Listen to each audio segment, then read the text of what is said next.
Hello students, welcome to R S chemistry. Very important updates ಗಳನ್ನ KEA ಅಂದ್ರೆ KCET ಮತ್ತೆ NEET ವಿದ್ಯಾರ್ಥಿಗಳಿಗೆ ತಿಳಿಸ್ತಾ ಇದ್ದೀನಿ. ದಯವಿಟ್ಟು ಚಾನಲ್ ನ ಸಬ್ಸ್ಕ್ರೈಬ್ ಮಾಡ್ಕೊಳ್ಳಿ. ನೀವೇನಾದ್ರೂ ಫಸ್ಟ್ ಟೈಮ್ ಚಾನಲ್ ನ ವಿಸಿಟ್ ಮಾಡ್ತಾ ಇದ್ರೆ ಸೊ ದಯವಿಟ್ಟು ಒಂದು ಪಾಯಿಂಟ್ ಅನ್ನ ಅರ್ಥ ಮಾಡ್ಕೊಳ್ಳಿ. RH ಕೆಮಿಸ್ಟ್ರಿ ಚಾನಲ್ ನಲ್ಲಿ ಯಾವುದೇ ವಿಡಿಯೋವನ್ನ ನೀವು ತೆಗೆದು ನೋಡಿದ್ರು ಕೂಡ except some of the videos ಎಲ್ಲೂ ಕೂಡ ನಿಮಗೆ ಪದೇ ಪದೇ ನನ್ನ ಚಾನಲ್ಗೆ ಸಬ್ಸ್ಕ್ರೈಬ್ ಮಾಡಿ ಶೇರ್ ಮಾಡಿ ಅಂತ ಹೇಳಿ ನಾನು ಹೇಳೋದಿಲ್ಲ. ಎರಡನೇದಾಗಿ ಯಾವುದೇ ಬೇರೆಯ ಕಾಲೇಜಸ್ಗಳ ಬಗ್ಗೆ ಆಗಿರ್ಬೋದು ಅಥವಾ ರ್ಯಾಂಕ್ ಪ್ರೆಡಿಕ್ಟ್ ಗಳ ಬಗ್ಗೆ ಆಗಿರ್ಬೋದು ನನ್ನ ವಿಡಿಯೋದ ಬಿಟ್ವೀನ್ ಯಾವುದೇ ಅಡ್ವರ್ಟೈಸ್ಮೆಂಟ್ಗಳು ನಿಮಗೆ ಬರೋದಿಲ್ಲ. ಈವನ್ ಮೂರನೇದಾಗಿ ನನ್ನದೇ ಒಂದು ಕೌನ್ಸಿಲಿಂಗ್ ಸರ್ವಿಸ್ ಕೊಡುವಂಥದ್ದು ಇದ್ರೂ ಕೂಡ RH ಮೆಡಿಟೆಕ್ ಮೆಂಟರ್ ಅಂತ ಹೇಳಿ ಅದರ ಬಗ್ಗೆನೂ ಕೂಡ ನಾನು ಎಲ್ಲಾ ವಿಡಿಯೋದಲ್ಲಿ ಪದೇ ಹೇಳಿ ನಿಮ್ಮ ಟೈಮ್ ಅನ್ನ, ಎನರ್ಜಿಯನ್ನ, ಸಮಯವನ್ನ ವೇಸ್ಟ್ ಮಾಡೋದಿಲ್ಲ. ಸೊ ಏನೇ ಇದ್ರೂ ಜೆನ್ಯೂನ್ ಆಗಿರ್ತದ. ನನ್ನ ವಿಡಿಯೋವನ್ನ ನೀವು ಪೇಷನ್ಸ್ ಇಂದ ಕೊನೆಯವರೆಗೂ ಕೇಳಿದ್ರೆ ಏನು ಕೆಇಯಲ್ಲಿ ಇನ್ಫಾರ್ಮೇಶನ್ ಕೊಟ್ಟಿದ್ದಾರೆ ಅದರ ಆಳ ಅಗಲಗಳನ್ನ ಅನಾಲಿಸಿಸ್ ಮಾಡಿ ಹೇಳಿರ್ತೀನಿ. ದಯವಿಟ್ಟು ಅದನ್ನ ಕರೆಕ್ಟ್ ಆಗಿ ಕೇಳಿಸ್ಕೊಳ್ಳಿ. Right, fine. ಸೊ ಮೊದಲನೇದಾಗಿ ಈ ವರ್ಷ ಕೆಇ ಅವರು ಬಹಳ ಸೂಪರ್ ಫಾಸ್ಟ್ ಆಗಿಬಿಟ್ಟಿದ್ದಾರೆ. ಅದಕ್ಕೆ ಬಹಳ ಖುಷಿ ಆಗ್ತಾ ಇದೆ ನನಗೆ. ಯಾಕೆ ಹೇಳ್ತಾ ಇದ್ದೀನಿ ಈ ಒಂದು ಮಾತನ್ನ ಅಂದ್ರೆ, ಜನರಲಿ ಕೆಇ ಅವರು ನೀಟ್ 2026 ಅನ್ನೋ ಒಂದು ಅಥವಾ ನೀಟಿಗೆ ಸಂಬಂಧಪಟ್ಟ ಹಾಗೆ ಹೊಸ ಟ್ಯಾಬ್ ಅನ್ನ ಸೊ ಪ್ರತಿ ವರ್ಷ ನೀಟ್ ರಿಸಲ್ಟ್ ಬಂದ ಮೇಲೆ ಸ್ಟಾರ್ಟ್ ಮಾಡ್ತಿದ್ರು. ಬಟ್ ಈ ವರ್ಷ ಆ ಒಂದು ನೀಟ್ ಟ್ಯಾಬ್ ಏನಿದೆ ನಿಮಗೆ ಈಗಲೇ ಕಾಣಿಸ್ತಾ ಇದೆ. ನೋಡ್ಬೋದು ಇಲ್ಲಿ ಪ್ರವೇಶ ಅಡ್ಮಿಷನ್ಸ್ ಅಂತ ಹೋದಾಗ ನಿಮಗೆ UGCET 2026 ಕಾಣಿಸ್ತಾ ಇದೆ. ಅದರ ಕೆಳಗಡೆನೆ UG ನೀಟ್ 2026 ಕೂಡ ಇವತ್ತಿನಿಂದ ರಿಲೀಸ್ ಆಗಿದೆ. ಅದರ ಬಗ್ಗೆ ನಾನು ಹೇಳೋದಕ್ಕೆ ಹೊರಟಿರುವಂತದ್ದು. ಇದರ ಜೊತೆಗೆ ವಿದ್ಯಾರ್ಥಿಗಳೇ, ಸೊ ಕೆಇಎಯ ವಿಕಾಸನ ಅನ್ನೋ ಒಂದು ಯೂಟ್ಯೂಬ್ ಚಾನಲ್ನಲ್ಲಿ ಅದನ್ನು ಕೂಡ ನಾನು ನಿಮಗೆ ತೋರಿಸ್ತೀನಿ. ಕೆಇಎ ವಿಕಾಸನ ಅನ್ನೋ ಒಂದು ಯೂಟ್ಯೂಬ್ ಚಾನಲ್ನಲ್ಲಿ ನೋಡಿ, ಕೆಇಎ ವಿಕಾಸನ ಅಂತ ಹೇಳಿ 2 ತಾಸುಗಳ ಮುಂಚೆ ಒಂದು ವಿಡಿಯೋವನ್ನು ರಿಲೀಸ್ ಮಾಡಿದ್ದಾರೆ. ಪ್ರತಿಯೊಬ್ಬ ಕೆಇಎ ಅಂಡರ್ ಕೌನ್ಸಿಲಿಂಗ್ ಪಾರ್ಟಿಸಿಪೇಟ್ ಮಾಡುವಂತ ವಿದ್ಯಾರ್ಥಿಗಳು ಈ ಚಾನಲ್ಗೆ ಸಬ್ಸ್ಕ್ರೈಬ್ ಮಾಡಿಟ್ಟುಕೊಂಡಿರಿ. ಅದು ಹೇಗೆ ಅಂದ್ರೆ, ನನ್ನ ಚಾನಲ್ಗೆ ಸಬ್ಸ್ಕ್ರೈಬ್ ಮಾಡಿಲ್ಲ ಅಂದ್ರೂ ನಡೀತದ ವಿದ್ಯಾರ್ಥಿಗಳೇ. ಕೆಇಎ ವಿಕಾಸನ ಚಾನಲ್ಗೆ ಸಬ್ಸ್ಕ್ರೈಬ್ ಮಾಡಿಟ್ಕೊಂಡಿರಿ. ಸೊ ಇಂತಹ ಒಬ್ಬ ಅಧಿಕಾರಿ, IAS ಅಧಿಕಾರಿ, ಸ್ಪಷ್ಟ ಕನ್ನಡದಲ್ಲಿ ಎಕ್ಸ್ಪ್ಲೇನ್ ಮಾಡುವಂತ ಅಧಿಕಾರಿ ಕೆಇಯಲ್ಲಿ ಇದ್ದಾರೆ. ಅದನ್ನ ನೋಡೋದಕ್ಕೇನೆ ಇಷ್ಟು ಖುಷಿ ಆಗ್ತದೆ. ಪ್ರತಿಯೊಂದನ್ನು ನೀಟಾಗಿ ಹೇಳ್ತಾ ಹೋಗ್ತಾರೆ. ಅದಕ್ಕೋಸ್ಕರ ಆ ಎಲ್ಲ ವಿಡಿಯೋಗಳನ್ನು ನೋಡಿ ಮತ್ತೆ ಆ ಒಂದು ಚಾನಲ್ ನನ್ನ ಸಬ್ಸ್ಕ್ರೈಬ್ ಮಾಡಿ ಇಟ್ಕೊಂಡಿರಿ. ಇಡೀ ಕರ್ನಾಟಕದಲ್ಲಿ ನೀವು ಯಾವ ಚಾನಲ್ ಸಬ್ಸ್ಕ್ರೈಬ್ ಮಾಡ್ಲಿಲ್ಲ ಅಂದ್ರೂ ನಡೀತದ. ಸೊ ಬೇಕಾದ್ರೆ ಕೆಇಎ CET ನೀಟ್ ಕೌನ್ಸಿಲಿಂಗ್ ಮುಗಿದ್ಮೇಲೆ ಅನ್ಸಬ್ಸ್ಕ್ರೈಬ್ ಮಾಡಿದ್ರು ನಡೀತದ. ಆದ್ರೆ ಈ ಚಾನಲ್ ನ ಮಾತ್ರ ಸಬ್ಸ್ಕ್ರೈಬ್ ಮಾಡಿ ಇಟ್ಕೊಳ್ಳಿ. ಸೊ ನಾ ಹೇಳಿದ್ನಲ್ಲ, ನನ್ನ ಚಾನಲ್ ಬೇಕಾದ್ರೆ ಅನ್ಸಬ್ಸ್ಕ್ರೈಬ್ ಮಾಡಿ, ನನಗೆ ಏನೂ ಪ್ರಾಬ್ಲಮ್ ಇಲ್ಲ.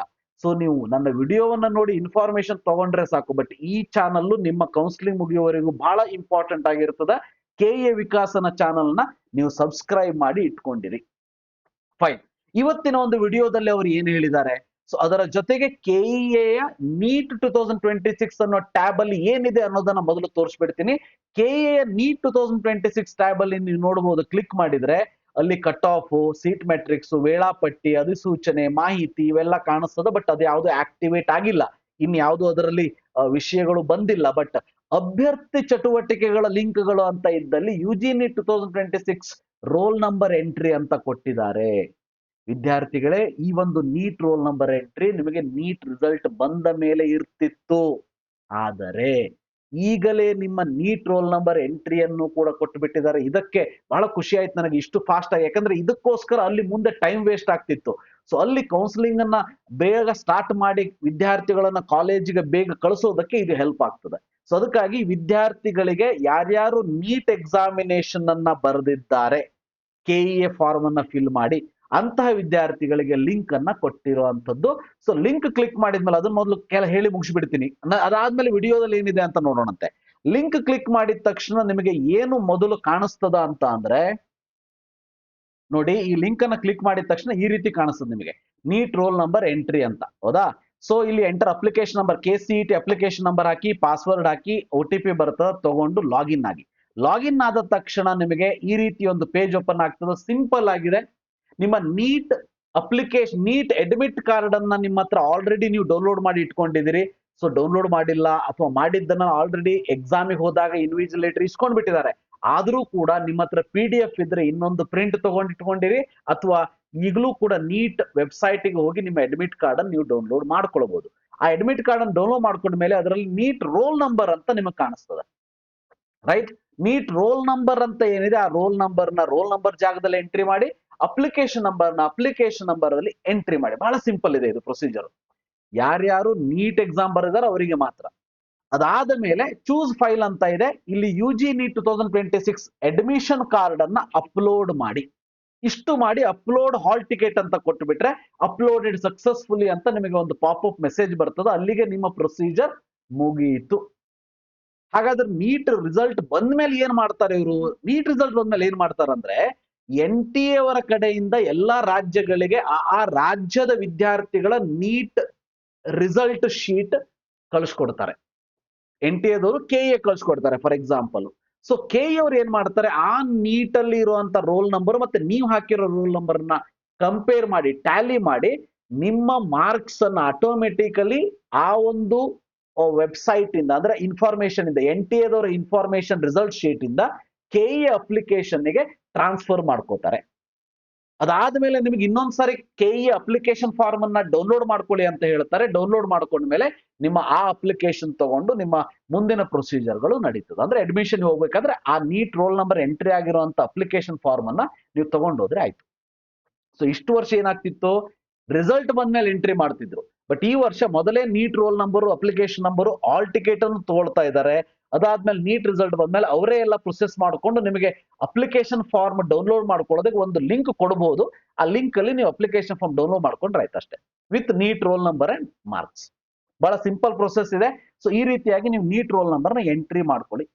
ಸೊ ಇದು ಇಂಪಾರ್ಟೆಂಟ್ KE ಅವರು ಇವತ್ತು ನೀಡಿರುವಂತಹ ನೋಟಿಫಿಕೇಶನ್. ಇದರ ಜೊತೆಗೆ ನಾನು ಆಲ್ರೆಡಿ ಹೇಳಿರುವ ಹಾಗೆ ವಿದ್ಯಾರ್ಥಿಗಳೇ, KEA ಪ್ರಸನ್ನ ಸರ್ ಅವರು ಒಂದು ವಿಡಿಯೋವನ್ನ ರಿಲೀಸ್ ಮಾಡಿದ್ದಾರೆ, ದಯವಿಟ್ಟು ಅದನ್ನ ನೋಡಿ. ನಮ್ಮ ಕರ್ನಾಟಕದಲ್ಲಿ ಕೆಲವೊಂದಷ್ಟು ಯೂಟ್ಯೂಬರ್ಸ್ ಗಳಿಗೆ ಏನ್ ಕೆಲಸ ಆಗಿದೆ ಅಂತಂದ್ರೆ, ಆಲ್ರೆಡಿ ನಾನೇ ಹೇಳ್ತೀನಿ, ಒಂದು ಈ ಇಡೀ ವಿಡಿಯೋವನ್ನ ತಮ್ಮ ಯೂಟ್ಯೂಬ್ ಚಾನಲ್ ಹಾಕೊಂಡು ವ್ಯೂಸ್ ಅನ್ನು ಮಾಡ್ಕೋತಾರೆ. ಸೊ ಅದು ಹೇಗೆ ಅಂತಂದ್ರೆ ಮಜಾ ಅಂತಂದ್ರೆ, KEA ಒರಿಜಿನಲ್ ವಿಡಿಯೋಗೆ ಅಷ್ಟು ವ್ಯೂಸ್ ಇರೋದಿಲ್ಲ, ಅವ್ರ ವಿಡಿಯೋದಲ್ಲಿ ಅಂತ ಅಷ್ಟು ವ್ಯೂಸ್ ಇರ್ತದ. ದಯವಿಟ್ಟು ಇವ್ರಿಗೆ ಸಬ್ಸ್ಕ್ರೈಬ್ ಮಾಡಿ, ಇವರ ಒಂದು ವಿಡಿಯೋವನ್ನ ನೋಡಿ. ಅಂತ ಟೈಮ್ ವೇಸ್ಟ್ ಮಾಡಿಸುವಂತ ಯೂಟ್ಯೂಬರ್ಸ್ ಗಳ ವಿಡಿಯೋವನ್ನ ನೋಡ್ಬೇಡಿ. ಇಲ್ಲ ಇನ್ನೊಂದು ಪಾಯಿಂಟ್ ಮಾಡ್ತಾರೆ, ಅದನ್ನು ಕೂಡ ಇವತ್ತೇ ಹೇಳ್ತೀನಿ. ಈ ಒಂದು KE ಅವರ ವಿಡಿಯೋ ತಗೊಂಡು 10 ಪಾರ್ಟ್ ಮಾಡ್ತಾರೆ. ಇದನ್ನ 10 ಪಾರ್ಟ್ ಮಾಡಿ ದಿವಸ ಒಂದೊಂದು, ಇನ್ನೊಂದು 10-15 ದಿವಸ ಬ್ರೇಕಿಂಗ್ ನ್ಯೂಸ್ ಅಂತ ಹೇಳಿ ರಿಲೀಸ್ ಮಾಡ್ತಾರೆ. ಸೊ ಅದನ್ನು ಕೂಡ ನೀವು ನೋಡಬಹುದು. ಬಟ್ ನನ್ನ ಕಡೆ ಸಾರಿ, ಈ ಒಂದು KE ಅವರ ಏನು ವಿಡಿಯೋ ಇದೆ, ಈ ವಿಡಿಯೋನ ಕಂಪ್ಲೀಟ್ ನೀವು, ಇದು ಇರುವಂತಹ ನಿಮಿಷ, ಸೊ 16 ನಿಮಿಷ ಇದೆ. 16 ನಿಮಿಷದ 2 ನಿಮಿಷದ 8 ವಿಡಿಯೋ ಮಾಡಿ ಹಾಕೋರ್ನು ಕೂಡ ಈ ಫ್ಯೂಚರ್ ಅಲ್ಲಿ ನೀವು ನೋಡ್ತೀರಿ ಇನ್ನೊಂದು ವಾರದಲ್ಲಿ, ನಮ್ಮ KEA ಕರ್ನಾಟಕದ ದೊಡ್ಡ ದೊಡ್ಡ ಯೂಟ್ಯೂಬರ್ಸ್ಗಳು. ಸೊ ಬಟ್ KE ಅವರ 16 ನಿಮಿಷದ ವಿಡಿಯೋ ನೋಡಿ ಎಲ್ಲ ಅರ್ಥ ಆಗುತ್ತೆ. ಹಾಗಾದ್ರೆ ಈ ಒಂದು ವಿಡಿಯೋದಲ್ಲಿ ಏನ್ ಹೇಳಿದ್ದಾರೆ, ಪಾಯಿಂಟ್ ವೈಸ್ ಹೇಳ್ತಾ ಹೋಗ್ತೀನಿ, ಕರೆಕ್ಟ್ ಆಗಿ ಕೇಳ್ಕೊಳ್ತಾ ಹೋಗ್ಬಿಡಿ. ಸೊ ಕೇಳ್ಕೊಳ್ತಾ ಹೋಗಿ. ಫಸ್ಟ್ ಪಾಯಿಂಟ್ ಏನ್ ಹೇಳಿದ್ದಾರೆ ಅಂತಂದ್ರೆ, ಡಾಕ್ಯುಮೆಂಟ್ ವೆರಿಫಿಕೇಶನ್ ಸ್ಟಾರ್ಟ್ ಆಗಿದೆ. ಯಾರ್ಯಾರು ಸ್ಪೆಷಲ್ ಕ್ಯಾಟಗರಿ ಇದ್ದೀರಿ ಅಥವಾ ಯಾರ್ಯಾರು ಕ್ಲಾಸ್ಗೆ ಸಂಬಂಧಪಟ್ಟವರು ಇದ್ದೀರಿ, ಅವರು ನಾವು ತಿಳಿಸಿರುವಂತ ಡೇಟ್ಗೆ ಬಂದು ವೆರಿಫಿಕೇಶನ್ ಮಾಡ್ಕೊಂಡು ಹೋಗಿ ಅಂತ ಹೇಳಿದ್ದಾರೆ. ಅದು ನಿಮಗೆ ಆಲ್ರೆಡಿ ನಾನು ನಿನ್ನೆ ವಿಡಿಯೋದಲ್ಲಿ ಹೇಳಿದ್ದೀನಿ. ಫೈನ್. ಎರಡನೇದಾಗಿ ಏನ್ ಹೇಳಿದ್ದಾರೆ ಅಂದ್ರೆ, ರಿಸಲ್ಟ್ ಯಾವಾಗ ಬರ್ತದೆ KE ಅವ್ರದ್ದು, KCET ರಿಸಲ್ಟ್ ಬರೋದು ಸೆಕೆಂಡ್ PUC ಸೆಕೆಂಡ್ ಎಕ್ಸಾಮ್ ಏನೀಗ ನಡೀತಾ ಇದೆ, ಮೇ ಬಿ 12ನೇ ತಾರೀಕು 13ನೇ ತಾರೀಕು ತನಕ ಇರುವಂತದ್ದು. ಅದು ಮುಗಿದ ಮೇಲೆ ಅದರ ವ್ಯಾಲ್ಯೂಯೇಷನ್ ಆಗ್ಬೇಕು. ಅದಾದ ಮೇಲೆ ಅದರ ರಿಸಲ್ಟ್ ಅನ್ನ KSEAB ದವರು KE ಅವರಿಗೆ ಕೊಟ್ಟ ಮೇಲೆ ಒಂದು 3-4 ದಿವಸ ಆದ ಮೇಲೆ KE ಅವರು ತಮ್ಮ ಒಂದು ರಿಸಲ್ಟ್ ಅನ್ನ ಅನೌನ್ಸ್ ಮಾಡ್ತಾರೆ, KCET. ಇದು ಎರಡನೇ ಪಾಯಿಂಟ್. ಮೂರನೇ ಪಾಯಿಂಟ್ ಏನಂತಂದ್ರೆ, ಬಹಳ ಇಂಪಾರ್ಟೆಂಟ್ ಇದು ಮೂರನೇ point. So remember, class A ಮತ್ತೆ Y ಹೊರತುಪಡಿಸಿ ಎಲ್ಲರೂ ಕೂಡ ವೆರಿಫಿಕೇಶನ್ ಹೋಗ್ಬೇಕು. ಆದರೆ ಎಷ್ಟೋ ಕ್ಲಾಸ್ A ವಿದ್ಯಾರ್ಥಿಗಳು, ಒಂದು ನಂಬರ್ ಹೇಳಿದ್ದಾರೆ ಆ ವಿಡಿಯೋದಲ್ಲಿ, ಮೇ ಬಿ 2500-3000 ಸಮ್ವೇರ್, ಅಷ್ಟು ವಿದ್ಯಾರ್ಥಿಗಳ ಕ್ಲಾಸ್ A ವೆರಿಫಿಕೇಶನ್ ಕೂಡ ಆಗಿಲ್ಲ. ವಿದ್ಯಾರ್ಥಿಗಳ ಕರೆಕ್ಟ್ ನೆನ್ಪಿಟ್ಕೊಳ್ಳಿ, ಕ್ಲಾಸ್ A ವೆರಿಫಿಕೇಶನ್ ಆಗಿದೆಯೋ ಇಲ್ಲೋ ಅಂತ ಹೇಗೆ ಗೊತ್ತಾಗ್ತದ? ಬಹಳ ಸಿಂಪಲ್. ನಿಮ್ಮ 5 ಪೇಜಿನ ಅಪ್ಲಿಕೇಶನ್ ಫಾರ್ಮ್ ಪ್ರಿಂಟ್ ತಗೊಳ್ಳಿ. ಲಾಸ್ಟ್ ಪೇಜ್ ಅಲ್ಲಿ ಕ್ಲೇಮ್ಡ್ ಬಟ್ ನಾಟ್ ವೆರಿಫೈಡ್ ಅಂತ ಇದ್ರೆ, ಕ್ಲೇಮ್ ಆಗಿರ್ತದ ಬಟ್ ನಾಟ್ ವೆರಿಫೈಡ್ ಅಂತ ಇದ್ರೆ ಅದನ್ನ ಕಾಲೇಜಲ್ಲಿ ವೆರಿಫಿಕೇಶನ್ ಮಾಡಿಸ್ಕೊಳ್ಬೇಕಾಗಿತ್ತು. ಆದ್ರೆ ಕಾಲೇಜಲ್ಲಿ ಇರೋ ಲಿಂಕ್ ಅನ್ನ ಕ್ಲೋಸ್ ಮಾಡಿದ್ದಾರೆ ಕೆಇ ಅವರು. ಅದಕ್ಕಾಗಿ ನೀವೇನ್ ಮಾಡ್ಬೇಕೀಗ, ಸೊ ನೀವು ಕೆಇಎಗೆ ಹೋಗಿ ವೆರಿಫಿಕೇಶನ್ ಮಾಡ್ಕೊಂಡು ಬರಬೇಕು. ರಿಮೆಂಬರ್, ನಿಮ್ಮ ಸ್ಟಡಿ ಡೀಟೇಲ್ಸ್ಗಳು ಸ್ಯಾಟ್ಸ್ ವೆರಿಫೈ ಆಗಿರುತ್ತೆ.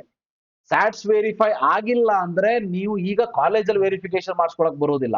ಸೊ ಕೆಇ ಆಫೀಸಿಗೆ ಹೋಗಿ ವೆರಿಫಿಕೇಶನ್ ಮಾಡಿಸ್ಕೊಂಡು ಬರಬೇಕು, ಅದೇ ನಿಮಗೆ ಶಿಕ್ಷೆ, ರೈಟ್? ಬಟ್ ಅದಕ್ಕೆ ಯಾವಾಗ ಬರಬೇಕು, ಯಾವಾಗ ಹೇಗ್ ಬರಬೇಕು ಅದನ್ನ ಹೇಳಿಲ್ಲ. ಅದನ್ನು ಒಂದು ಹೇಳಿಬಿಟ್ಟಿದ್ರೆ ಬಹಳ ಚೆನ್ನಾಗಿರ್ತಿತ್ತು, ಬಟ್ ಅದನ್ನ ಹೇಳಿಲ್ಲ. ಆದಷ್ಟು ಬೇಗ ಹೇಳ್ಬೋದು. ಇಲ್ಲ ಅಂದ್ರೂ ಕೂಡ ನೀವೇ ನೋಡಿ, ಒಂದು ಕ್ಲಾಸ್ ಎ ಆಗಿದ್ದು ನಿಮಗೆ ಅಪ್ಲಿಕೇಶನ್ ಫಾರ್ಮ್ ಬಂದಿಲ್ಲ ಅಂದ್ರೆ ಸೊ ಡೆಫಿನೆಟ್ಲಿ ಕಂಪಲ್ಸರಿ ಕೆಎಗೆ ಹೋಗಿ ವೆರಿಫಿಕೇಶನ್ ಮಾಡ್ಕೊಂಡು ಬನ್ನಿ. ಇಲ್ಲ ಅಂದ್ರೆ ಕ್ಲಾಸ್ ಎ ಆಗಿದ್ದು ಕ್ಲೇಮ್ಡ್ ಬಟ್ ನಾಟ್ ವೆರಿಫೈ ಅಂತ ಇದ್ರೆ rural, Kannada medium, linguistic, religious, ಕೆಎಗೆ ಹೋಗಿ ವೆರಿಫಿಕೇಶನ್ ಮಾಡಿಸ್ಕೊಂಡು ಬರಬೇಕು. ಯಾವಾಗ ಅಂತ ಡೇಟ್ ಹೇಳಿಲ್ಲ. ಉಳಿದಂತ ಯಾವುದೇ ಕ್ಲಾಸ್ ಎ ವಿದ್ಯಾರ್ಥಿಗಳು ಕೆಎಗೆ ಹೋಗುವಂತ ಅವಶ್ಯಕತೆ ಇಲ್ಲ ಅಂತನೂ ಕೂಡ ಹೇಳಿದ್ದಾರೆ. ದಯವಿಟ್ಟು ಅವರ ವಿಡಿಯೋವನ್ನ ನೋಡಿ, ರೈಟ್? ಇದು 4ನೇ ಪಾಯಿಂಟ್. ಸೊ ಮೊದಲನೇ ಪಾಯಿಂಟ್ ಡಾಕ್ಯುಮೆಂಟ್ ವೆರಿಫಿಕೇಶನ್ ಬಗ್ಗೆ ಹೇಳಿದೆ. ಸೊ 2ನೇ ಪಾಯಿಂಟ್ ರಿಸಲ್ಟ್ ಏನಿದೆ ಅದು ಸೆಕೆಂಡ್ ಎಕ್ಸಾಮ್ ಆದ್ಮೇಲೆ ರಿಲೀಸ್ ಆಗ್ತದ. 3ನೇ ಪಾಯಿಂಟ್ ಕ್ಲಾಸ್ ಎಗೆ ಸಂಬಂಧಪಟ್ಟಾಗ ಹೇಳಿದೆ. ನೆಕ್ಸ್ಟ್ ಪಾಯಿಂಟ್, ಇದು ಈಗ 4ನೇ point, very important. NEET roll number entry ಮಾಡೋದನ್ನ ಬಿಟ್ಟಿದ್ದಾರೆ. ಇನ್ನು 7ರಿಂದ 10 ದಿನ ಟೈಮ್ ಕೊಡ್ತೀನಿ ಅಂತ ಹೇಳಿದರೆ, ಇಮಿಡಿಯೇಟ್ ಇವತ್ತೇ ನೀವು ನೀಟ್ ರೋಲ್ ನಂಬರ್ ಎಂಟ್ರಿ ಮಾಡ್ಬೇಕಂತೇನಿಲ್ಲ, ಆರಾಮ್ಸೆ ನೀವು ನೀಟ್ ರೋಲ್ ನಂಬರ್ನ ಎಂಟ್ರಿ ಮಾಡ್ಕೊಳ್ಳಿ ಅಂತ ಹೇಳಿದ್ದಾರೆ. ಇದು 4ನೇ ಪಾಯಿಂಟ್. ಸೊ ಇನ್ನು 5ನೇ ಪಾಯಿಂಟ್, ಪದೇ ಪದೇ ಕೆಇ ಅವರು ಡೈರೆಕ್ಟರ್ ಆದಂತ ಪ್ರಸನ್ನ ಸರ್ ಅವರು ಪದೇ ಪದೇ ಹೇಳ್ತಾ ಇದ್ದಾರೆ, MBBS, BDS, BAMS ಸೀಟುಗಳು ಕರ್ನಾಟಕದಲ್ಲಿ ಯಾವುದೇ ರೀತಿಯ ಸೀಟುಗಳಿರ್ಲಿ, ಅದು government in private, even management seat ಇರ್ಲಿ, ಎಲ್ಲವೂ ಕೂಡ ಕೌನ್ಸಿಲಿಂಗ್ ಥ್ರೂನೇ ಬರಬೇಕು. ಡೈರೆಕ್ಟ್ ಆಗಿ ಕಾಲೇಜಿಗೆ ಹೋಗಿ ಕಾಲೇಜಲ್ಲಿ ಸೀಟ್ ಬುಕ್ ಮಾಡುವಂತಹ ಫೆಸಿಲಿಟಿ ಇಲ್ಲ. ಓಕೆ, ಆಲ್ರೆಡಿ ಇದು ನೀಟ್ ವಿದ್ಯಾರ್ಥಿಗಳಿಗೆ ಹೇಳ್ತಾ ಇದ್ದೀನಿ, ಆಲ್ರೆಡಿ ನೀವು ನೀಟ್ ಎಕ್ಸಾಮ್ ಮುಗಿಸ್ ಬಂದಿರ್ತೀರಿ. ಎಷ್ಟೋ ಜನ ಕೌನ್ಸಿಲಿಂಗ್ ಮಾಡುವಂತವ್ರು ಅಥವಾ ಈ ಕಾಲೇಜಿಗೆ ಸೀಟ್ ಅನ್ನ 100% ಕೊಡಿಸ್ತೀನಿ ಅನ್ನೋರು ಕಾಲ್ ಮಾಡ್ತಾರೆ ನಿಮಗೆ. ಸೊ ಯಾರ ಮಾತನ್ನು ನಂಬೋದಕ್ಕೆ ಹೋಗ್ಬೇಡಿ ಸರ್. ಹಾಗಾದ್ರೆ ನೀವು ಕೌನ್ಸಿಲಿಂಗ್ ಮಾಡ್ತೀರಿ, ನಿಮ್ ಕತೆ ಏನಂತ ಹೇಳ್ಬೋದು. ಗೊತ್ತಿರ್ಲಿ, ನಾವು ಯಾವ ವಿದ್ಯಾರ್ಥಿಗಳಿಗೂ ನಾವು ಹಾಗೆ ಕಾಲ್ ಮಾಡೋದಿಲ್ಲ, ನಮ್ಮ ಕಡೆಯಿಂದ ಕಾಲ್ ಬರೋದಿಲ್ಲ, ನಿಮಗೆ ಚಿಂತೆ ಮಾಡಬೇಡಿ. ಸೊ ಬೇರೆಯವರು ಕಾಲ್ ಮಾಡಿ ನಿಮಗೆ ಇದೇ ಕಾಲೇಜ್ ಸೀಟ್ ಕೊಡಿಸ್ತೀನಿ ಅಂದ್ರೆ ನಂಬಬೇಡಿ. ಓಕೆ, ಸೊ ನೀಟ್ ವಿದ್ಯಾರ್ಥಿಗಳು ನೆನ್ಪಿಟ್ಕೊಳ್ಳಿ, ರಿಸಲ್ಟ್ ಬಂದ ಮೇಲೆ ಮೆರಿಟ್ ಆಧಾರದಲ್ಲಿ ಕೆಇ ಅವರು ಅಥವಾ MCC ಇಂದ ಅಲಾಟ್ ಆದ ಸೀಟ್ ಅನ್ನೇ ತಗೋಬೇಕು ಹೊರತು ಡೈರೆಕ್ಟ್ ಆಗಿ ಕಾಲೇಜಲ್ಲಿ ಅಡ್ಮಿಷನ್ ತಗೊಳ್ಳೋ ಪ್ರೊಸೀಜರ್ ಇಲ್ವೇ ಇಲ್ಲ. ಅದನ್ನು ಕೂಡ ಕ್ಲಿಯರ್ ಕಟ್ ಆಗಿ ತಮ್ಮ ವಿಡಿಯೋದಲ್ಲಿ ಹೇಳಿದ್ದಾರೆ. ಇನ್ನು ಲಾಸ್ಟ್ ಇಂಪಾರ್ಟೆಂಟ್ ಪಾಯಿಂಟ್ ಏನಂತಂದ್ರೆ, ಈಗ ನೀಟಿಗೋಸ್ಕರ ಮಾತ್ರ ವೇಟ್ ಮಾಡ್ತಾ ಇರ್ತಾರೆ ವಿದ್ಯಾರ್ಥಿಗಳು. ಕೆಇ ಅಪ್ಲಿಕೇಶನ್ನೇ ಹಾಕಿರೋದಿಲ್ಲ ಇಲ್ಲಿಯವರೆಗೆ. ಅಂದ್ರೆ ಇಲ್ಲಿವರೆಗೆ ಕೆಇ ಅಪ್ಲಿಕೇಶನ್ ಹಾಕಿರೋದಿಲ್ಲ. ಲಾಂಗ್ ಟರ್ಮ್ ಏನೋ ಒಂದು ಮಾಡ್ತಾ ಇರ್ತಾರೆ, ನೀಟ್ ರಿಸಲ್ಟ್ ಆಗ್ತದ. ಸೊ ಜನರಲಿ ನೀಟ್ ಎಕ್ಸಾಮ್ ಬರೆದು ಬಂದಿದ್ದಾರೆ. ಜನರಲಿ ನೀಟ್ ರಿಸಲ್ಟ್ ಆದ ಮೇಲೆ ಅಪ್ಲಿಕೇಶನ್ ಫಾರ್ಮ್ ಫಿಲ್ ಮಾಡೋದಕ್ಕೆ ಒಂದು 4ರಿಂದ 5 ದಿನ ನಿಮ್ಮ ಒಂದು ಅಪ್ಲಿಕೇಶನ್ ಫಾರ್ಮ್ ವಿಂಡೋ ಅನ್ನ ಓಪನ್ ಮಾಡ್ತಿದ್ರು ಕೆಇ ಅವರು. ಸೊ ಬಟ್ ಅದನ್ನ ಏನ್ ಮಾಡ್ತಾ ಇದ್ದಾರೆ ಕೆಇ ಅವರು ಅಂತಂದ್ರೆ, ಇನ್ನು ಲಿಂಕ್ ಆಲ್ರೆಡಿ ಕೊಟ್ಟಿದ್ದೀನಿ ಅಂತ ಹೇಳಿದಾರೆ ಅವರು. ಬಟ್ ಮೇ ಬಿ ಇವತ್ತು ಅಥವಾ ನಾಳೆ ಹಾಗೆ ಲಿಂಕ್ ಓಪನ್ ಆಗುತ್ತೆ. ಯಾರಿಗೆ ಇದುವರೆಗೆ ಯಾರು ಕೆಇಎ ಅಪ್ಲಿಕೇಶನ್ನೇ ಹಾಕಿಲ್ಲ ಅಂತಹ ವಿದ್ಯಾರ್ಥಿಗಳಿಗೆ ಹೊಸದಾದ ಒಂದು ಲಿಂಕ್ ಬರುತ್ತೆ, ಈ UG ನೀಟ್ ಟ್ಯಾಬ್ ಅಲ್ಲೇ ಬರುತ್ತೆ. ಸೊ ಅಂತಹ ವಿದ್ಯಾರ್ಥಿಗಳು ಕೆಇ ಅಪ್ಲಿಕೇಶನ್ ಅನ್ನ ಫಿಲ್ ಮಾಡಬೇಕು, ಇಲ್ಲಿವರೆಗೆ ಫಿಲ್ ಮಾಡದೇ ಇರೋ ವಿದ್ಯಾರ್ಥಿಗಳು. ಸೊ ಇದು ಜನರಲಿ ನೀಟ್ ರಿಸಲ್ಟ್ ಬಂದ ಮೇಲೆ ಬಿಡ್ತಿದ್ರು, ಬಟ್ ಈಗಲೇ ಇದನ್ನ ಬಿಟ್ಟಿದ್ದಾರೆ ಅಥವಾ ಬಿಡ್ತೀನಿ ಅಂತ ಹೇಳಿದ್ದಾರೆ. ಇನ್ನು ಬಿಟ್ಟಿಲ್ಲ, ಬಿಡ್ತೀನಿ ಅಂತ ಹೇಳಿದರೆ ಅದು ಬಿಟ್ಟ ಮೇಲೆ ಇನ್ನೊಂದ್ಸಲ ನಾನು ನಿಮಗೆ ತಿಳಿಸ್ಕೊಡ್ತೀನಿ. ಸೊ ಇದು ಕೂಡ ಒಂದು ಒಳ್ಳೆಯ ಬೆಳವಣಿಗೆ ಕೆಇ ಅವರ ಕಡೆಯಿಂದ ಅಂತ ಹೇಳೋದಕ್ಕೆ ಇಷ್ಟಪಡ್ತೀನಿ. ಇದಿಷ್ಟು ಇಂಪಾರ್ಟೆಂಟ್ ಪಾಯಿಂಟ್ಸ್ ಅನ್ನ ಕೆಇ ಅವರು ತಮ್ಮ ಒಂದು ವಿಡಿಯೋದಲ್ಲಿ ಡೈರೆಕ್ಟರ್ ಆದಂತ ಪ್ರಸನ್ನ ಸರ್ ಅವರು ಅಚ್ಚ ಕನ್ನಡದಲ್ಲಿ ಎಕ್ಸ್ಪ್ಲೇನ್ ಮಾಡಿದ್ದಾರೆ. ದಯವಿಟ್ಟು ಅದನ್ನ ನೋಡ್ಕೊಳ್ಳಿ. ಹಾಗೆ ನನ್ನ ವಿಡಿಯೋದಲ್ಲೂ ಎಲ್ಲ ಇನ್ಫಾರ್ಮೇಶನ್ ಶೇರ್ ಮಾಡಿದ್ದೀನಿ. ನಿಮಗೆ ಎಸ್ ಅಂತ ಅನ್ಸಿದ್ರೆ ಖುಷಿ ಪಡಿ. ನಿಮ್ಮ ಫ್ರೆಂಡ್ಸ್ಗಳಿಗೆ ಈ ವಿಷಯ ಗೊತ್ತಿಲ್ಲ ಅಂದ್ರೆ ಶೇರ್ ಮಾಡ್ಕೊಳ್ಳಿ. So thank you, have a nice day.